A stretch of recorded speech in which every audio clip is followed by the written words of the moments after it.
Now I've chosen my lovely beauty spot in a lovely beautiful place in Birmingham, where it's nice and quiet and I won't be disturbed anywhere. Excuse the state of this car because this has been in daily use now for the last month or so. Things are pressing on in terms of finding it a nice home for it to stay nice and dry. Yeah, it's quite dry weather, it's quite nice. Anyway, the subject of today, exhausts. Now, truth be told, there aren't many issues that you would normally get on any other car. That is obviously the flanges rotting out, the welds not being that great from the factory, whether it be a factory exhaust or aftermarket ones. Factory exhausts don't tend to be any better than aftermarket ones, in my opinion. Some last longer, some don't. The Ford exhausts are not too bad. The standard Ford exhausts from the factory weren't too bad. And the telltale sign that you have still got, which is remarkable if you've still got one, because these cars are now 18 years old. If you have a factory original exhaust, it will be a one piece from the flange. So you'll have the flange, so on this engine you'll have the flange at the bottom where it links to the cat pipe, and then it will be one piece, because that exhaust would have been fitted before the subframes, well, before the rear subframe anyway, so it would have been fitted there first of all, so it would be one piece. Whereas if you have had a replacement like 95% of us, you will have a sleeve. You will have a sleeve at the end of the cat pipe where the cat pipe joins to the middle box. You will have a sleeve and two clamps, and then you will have a connection between the middle silencer and the back box just over the subframe in the most awkward spot ever. Again, a clamp, two clamps and a sleeve, and that is as simple as it gets. Obviously you have to do it properly. You have to put good exhaust paste on the clamps in order for it to seal properly. As I showed you in the last video when I did a smoke test of my exhaust, mine is good, so I did a good job. I thought I hadn't done a good job at the back, but hey, that might have been me. And to be fair, these 1.6s and the automatic versions in particular sound extremely raspy, which is really nice. It's got its own characterful tune up front. The gearbox tends to sing a bit, it has its own tune, and the exhaust has its own little rasp at the back. I find it quite nice, characterful, something that you don't get on cars of the last 10-15 years, maybe probably most likely 10 years anyway. But anyway, mainly that is all I have to say about the exhaust system itself. I mean, you'll have a middle silencer, you'll have a back box. Now, I've said before in a previous video that this style of back box is only ever fitted to the 1.8 2 litres, but for some reason my 1.6 automatic, according to Clarius, should have that style of back box. It's quite interesting because there's two styles of back boxes. You've got like a flatter triangular sort of back box, and you've got that one with all the ribs. Weird. The middle boxes on the automatics are a little bit bigger. The back boxes are slightly different. Again, it's just to sound deafen. I think the automatics can be quite raughty. I have known someone who did a modification and put a manual exhaust system on an automatic, and that sounded even more raughty, but not really that nice actually. It sounded too raspy. Again, a lot of people, what they tend to do is they tend to put aftermarket exhausts on their cars. They have catback systems. I've done that. It makes sense because you just go from the cap backwards. A stainless steel box, which people tend to like, or the most common one with a catback system is to have a middle silencer and delete the back box, because you don't want to look at that big nasty thing out the back. It's quite obvious when you're behind one. But to be honest with you, as long as you keep it clean, there are no issues whatsoever. So that's really all I have to say about that. And on the 1.8 2 litre models, it's a bit different. Not too different. You still have a back box and a middle silencer, but the pipe that runs to the front of the car is a bit longer because it has to run all the way under the engine. It goes over the subframe and then back under the engine through a little slot in the sump, and then it connects to the cat. The cat pipe sort of sits at the bottom here, so you'll have the exhaust manifold at the front, they'll have a little flange here, and your cat sits at the front, whereas on the 1.4 1.6 the cat sits under the floor, virtually where the gear lever is, and that's where it's mounted, or slightly ahead of the gear lever, but it's basically there. The idea being, and I suspect that this is much more efficient. I don't know why, when they were designing this engine, Ford and Yamaha, when they were designing the Sigma, they decided to put the exhaust manifold on the back side of it and have the cat under the floor, because I know for a fact that that's not as efficient as actually having a cat mounted right at the front. If you've seen a lot of modern engines, they tend to have the cats mounted at the front, so it's closer to the engine, they warm up quicker, you've got the cooling element coming through the radiator, but they basically heat up quicker, and there is less emissions, because while that cat is not at working temperature, your car is still going to pump out loads of crappy gases. But with an underfloor one, it takes a bit longer because of where it is. I'm not sure, again, I'm not sure why they thought that, I'm not sure why they thought about doing that. It's something they've ditched, because the EcoBoost engine has the same style with the exhaust manifold at the front, cat at the front. Well, it's a manifold cat, as they call it. It's all in one. Mark II Focuses have a manifold cat system where it's all, the cat and manifold are one piece, and that makes it ridiculously expensive to replace. But on a Mark I Focus, you have a separate exhaust manifold and a separate cat, whether it's at the 1.82 litre or the 1.4 1.6 Sigma. Now, I believe that the diesels do, obviously the diesels are pre-DPF. They do have a cat, but they don't have a DPF. So again, same real thing really. I think the cats are mounted underneath the floor. It's, you know, the diesels have their exhaust at the back as usual. The TDI engines have it on that side, and you have an underfloor cat. I don't know too much about the diesels, but I do know that. Now, in terms of minor issues, I'm going to be very, very brief about this. You will find on a Focus Mark I that you will have issues with the heat shields. Now, the heat shields have got these little washers on them. I can't really show you from this position, but you've got these little square hexagon washers, and what you will find is over time the heat shields will react, because it's made of aluminium, tin steel, and the actual fasteners are made of steel. That causes a reaction over time, rust builds up, and you get holes, and therefore that whole thing will just fall through the actual nut. Obviously the nut will still be attached to the stud, but there'll be a hole because it's rotted, and then you'll get this rattling all the way down. It's usually that one where it goes over the fuel tank. I know some people where they've got that actual heat shield is hanging down because the fasteners have completely gone. That's not unusual.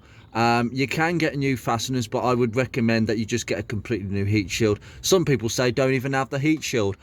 I don't recommend that. I think the heat shield has to be, that one around the tank is absolutely critical. Really honestly, you do not want hot exhaust gases being anywhere near that fuel tank. If that heat shield is rattling because it's got holes in it where the fasteners are, I would suggest that you drop the exhaust and change that section. It is really important. But the rest of them, like this one, I'm not so certain that, I mean, I could probably get away with that, but the other ones, no, don't do it. Right, next subject, lambda sensors. Okay, now this is a subject that I'm going to cover a little bit more, because this is one area that I haven't tested in terms of why my long-term fuel trim is a little bit too high.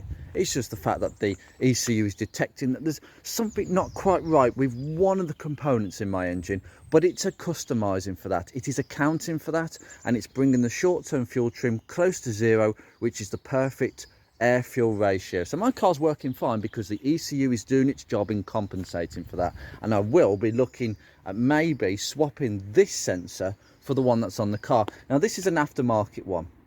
I would not recommend buying aftermarket ones, but I do know that this works, and it works well. It was a stopgap, but it worked well. I put a genuine sensor on, which is what is on the car at this moment in time, and there is no differences between the two as far as I was aware about.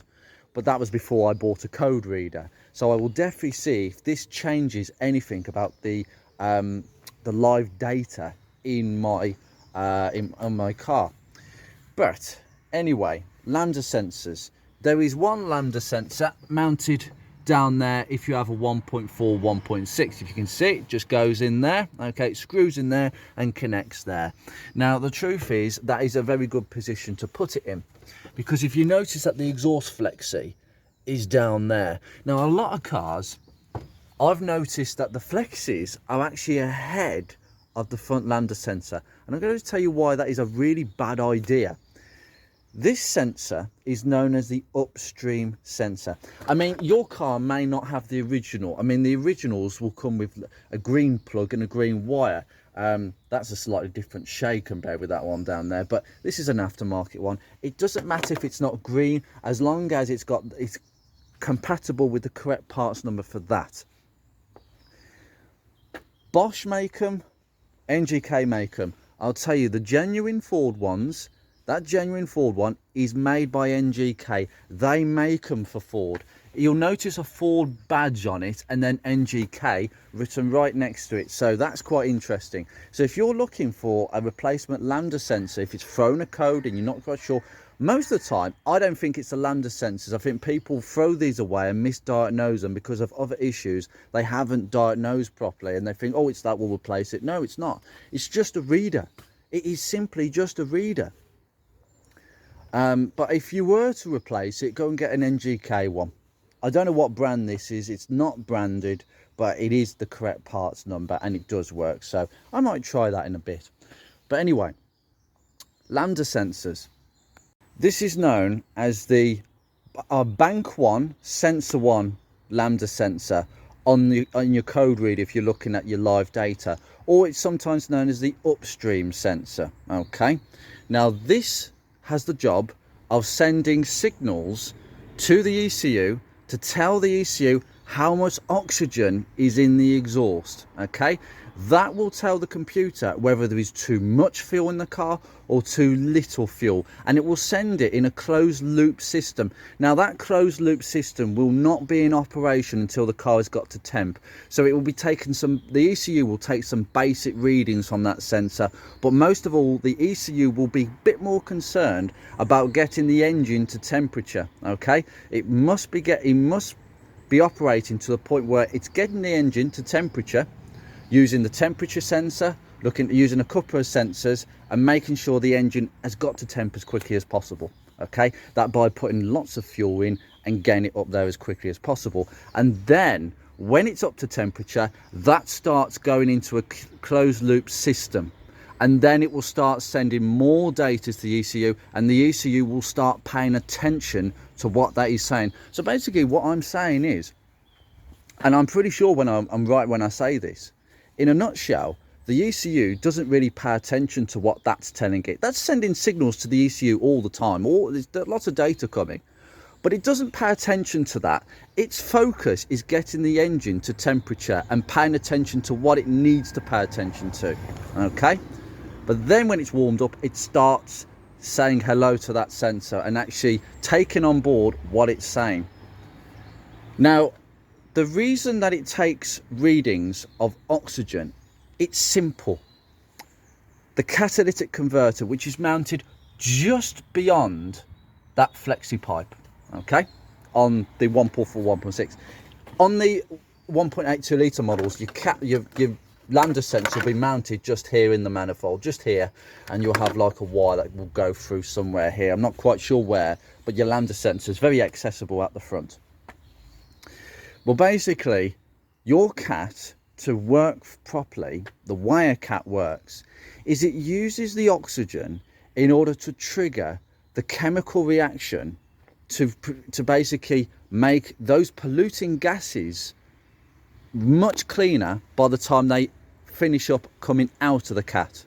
Now, there are precious metals there that basically, as a catalyst, it speeds up a chemical reaction. Okay, the oxygen is the thing that makes it do what it does. Without oxygen, the cat cannot work, so it needs lots of oxygen going in. When you've got more oxygen going in, you've got less oxygen, so there won't be much oxygen going into that cat to start off with. You understand? If there's less oxygen going into that exhaust, then the cat isn't going to be working very efficiently. And the reason that there's not much oxygen going in is because the engine is chucking lots of fuel at that engine to get that engine as hot as possible, as quickly as possible. And then once it's got it at working temperature, it reduces the amount of fuel, therefore there is more oxygen in the exhaust, so the cat can start working efficiently. That is why cats do not work efficiently until the engine is at running temperature. It's not directly because of the engine, it's just because the computer has to put more fuel in, therefore less oxygen goes to the cat in order to make it work. Now what this does is measure that. Okay, so let's say 10 lots of oxygen are going into that cat. That's what that sensor's telling the computer. And then at the back of the cat, you'll have another one, and we can't really see from this point, but basically over there you can just see the plug on the other side. That is the rear oxygen sensor. It has a blue connector. It is a blue coloured sensor, and that is there simply to do one thing. It is simply there to read how much oxygen is coming out the back of that cat. So basically you've got the front one saying how much is going in, and the back one, sometimes known as the downstream sensor. So that blue sensor, that second one, is the post cat sensor. It's sometimes known as the downstream sensor, or on your code reader it will be bank 1 sensor 2. And its job is that it's as simple as that. And basically, if your cat is working really efficiently, you should have 10 lots of oxygen, as an example, 10 lots of oxygen going into that cat. If your cat is functioning perfectly, no oxygen should come out of that cat. All that oxygen should have been used up in that chemical reaction in that cat. And all that's left is much cleaner gases. That's the only thing that that second oxygen sensor should be registering. Some cases, I suspect my own cat, because I'm going to talk about aftermarket cats now, I think there could be 1 or 2 pieces of oxygen leaving the cat, because the cat isn't quite as good as what it should be, or it's getting a bit old, maybe getting a bit tired, due for replacement. But it isn't enough to throw a code. And there is some leeway where that sensor, that secondary sensor, will throw a code. And that code is the P0420 code, and it will say cat below efficiency. Now I highly suspect, sorry, there's an awful lot of traffic today. We've got like everyone's doing their driving lessons in automatics. It's all automatics these days. But anyway, that will throw that specific code, and I'm afraid when that code comes up, it isn't a dodgy sensor. It isn't a dodgy lambda sensor at the front or at the back that's misreading. Yeah, they can get old, but usually when that code comes up, I'm afraid your cat needs replacing. There's no other example about it. There's just no way, no other way about it, to be honest with you.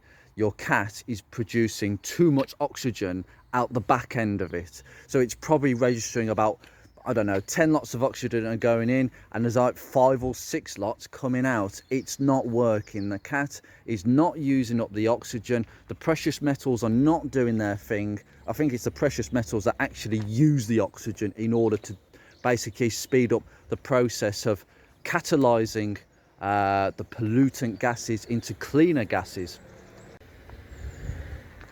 The little story I have for you is that years ago, when I was still on the original cat on this car, driving at 40 miles an hour or more, that would trigger the 4020 code. It first came up and I thought, is it a dodgy sensor? Because again, I didn't know much myself back in the day.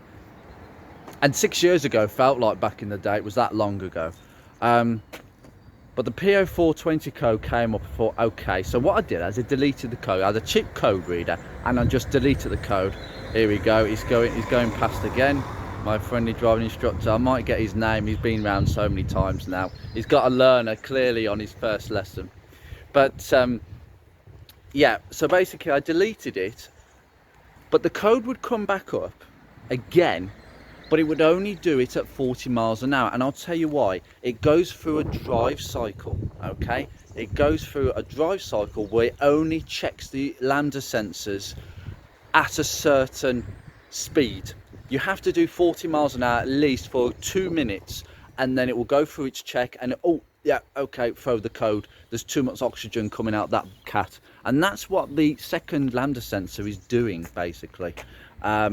It got to the point where that cat was still marginal, because when I drove it on the motorway 2 weeks later to go for a drive down to Weston, I was about half an hour into the journey and actually the light went off because the cat had got so hot on that journey that it actually started using the oxygen. There we go, fourth time round, fourth time I'm counting.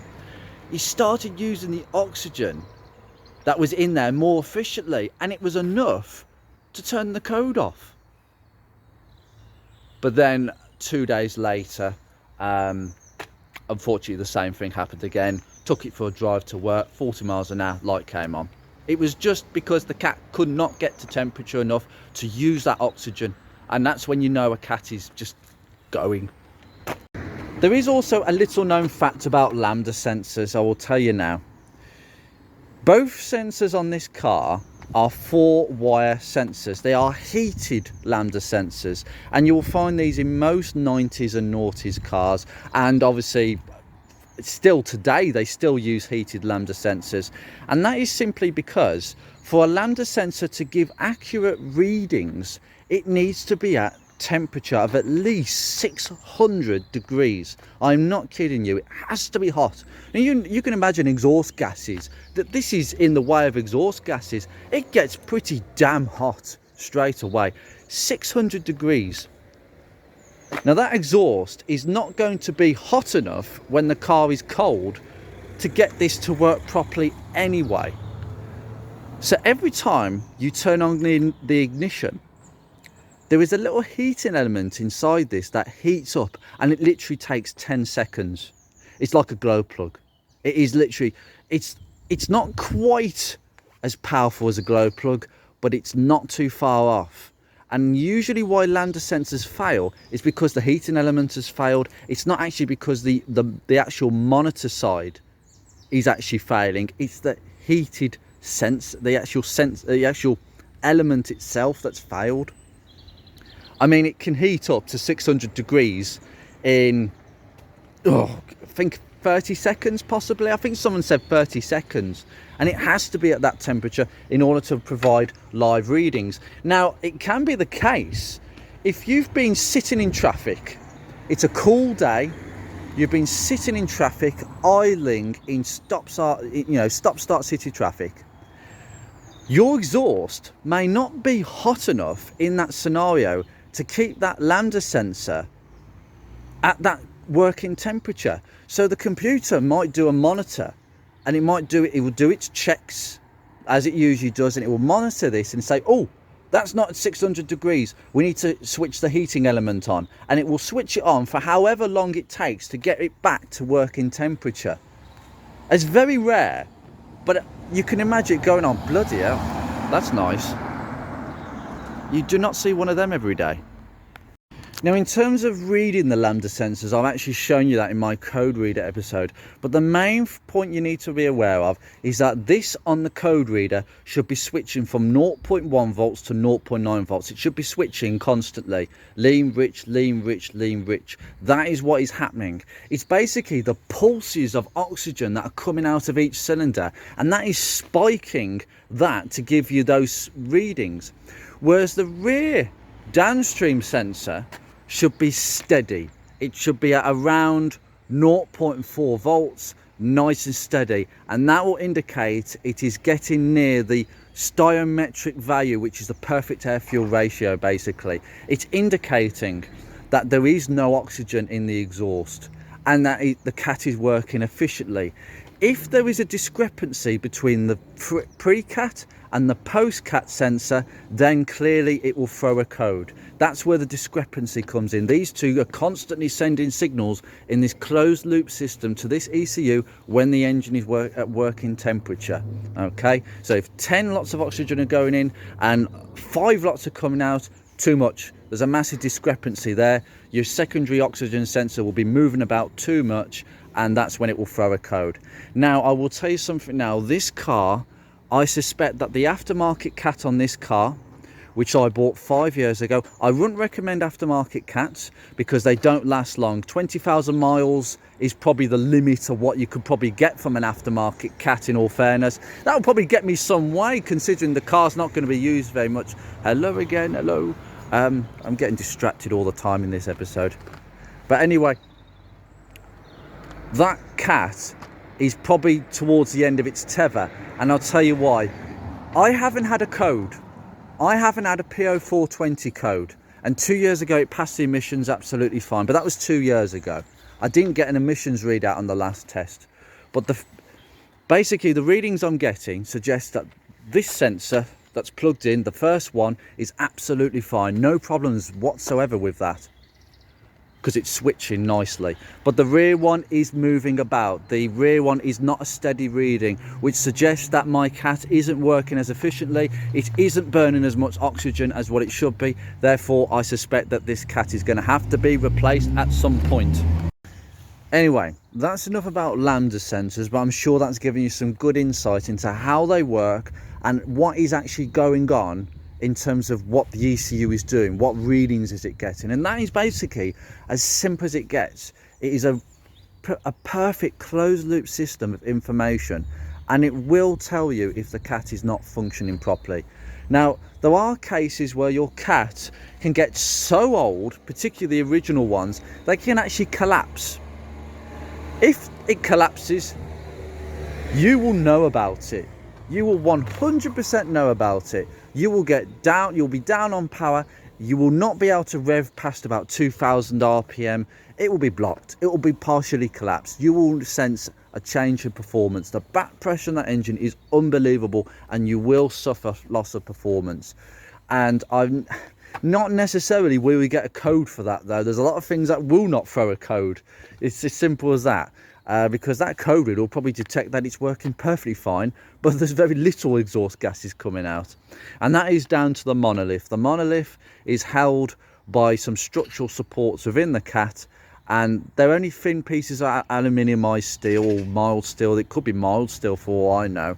And over time they do rust internally, particularly on low mileage exhausts. Low mileage exhausts do not fare well. Moisture, vapor, it just rusts out the baffles. You'll get baffles rattling in your silencers, and your cat will be shaking. It will make a noise because obviously some of these little support straps, they've broken off their welds, and then the monolith is shaking, and it won't take too long before the monolith goes and the cat will not just collapse, it will throw a code as well because it's not doing anything.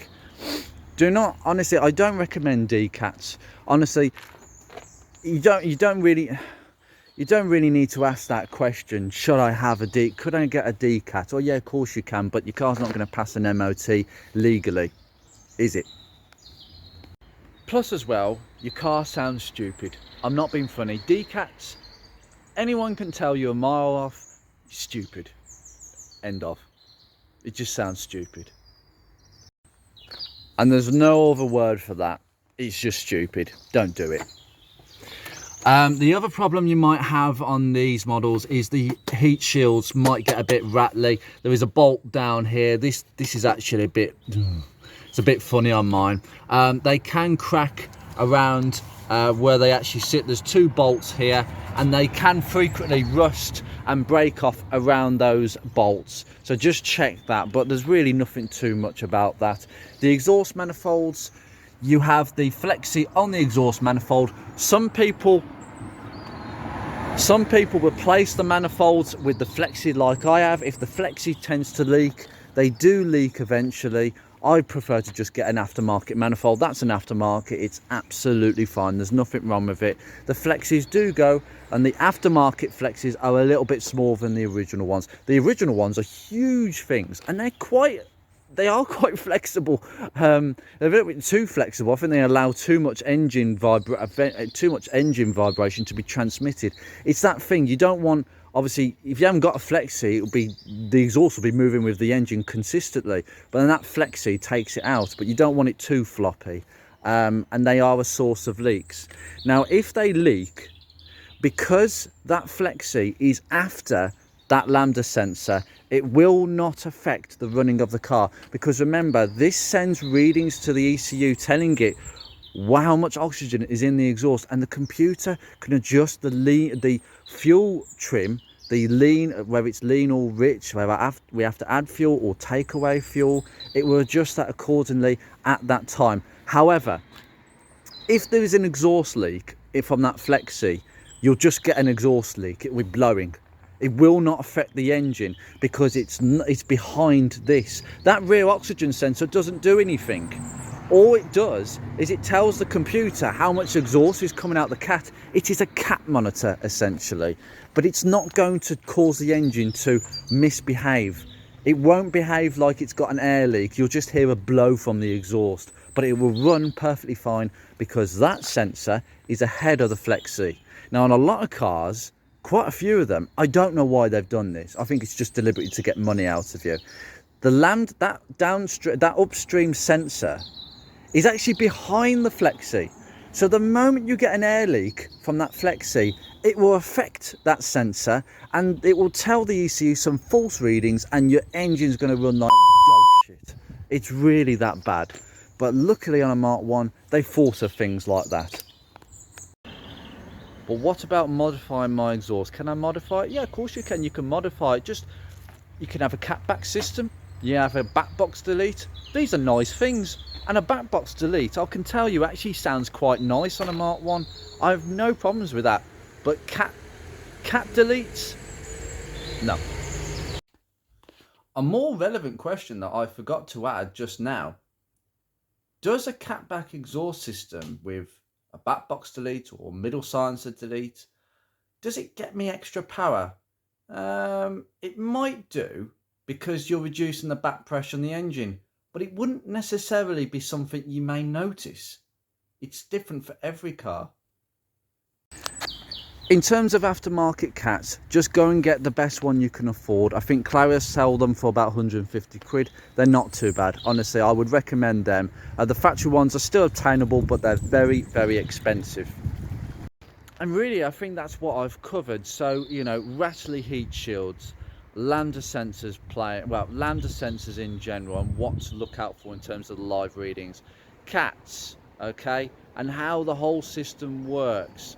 That's really it, really. There's nothing much that goes wrong with the exhausts. In fact, the lambda sensors are frequently replaced when they don't need to be replaced. So, you know, word of caution on that. Just do some diagnosis, good diagnosis with a good scanner with live data, and that will probably ascertain what is going on. But if you are getting the P0420 code, your cat needs changing. I'm so sorry, but that's yeah, it's your cat.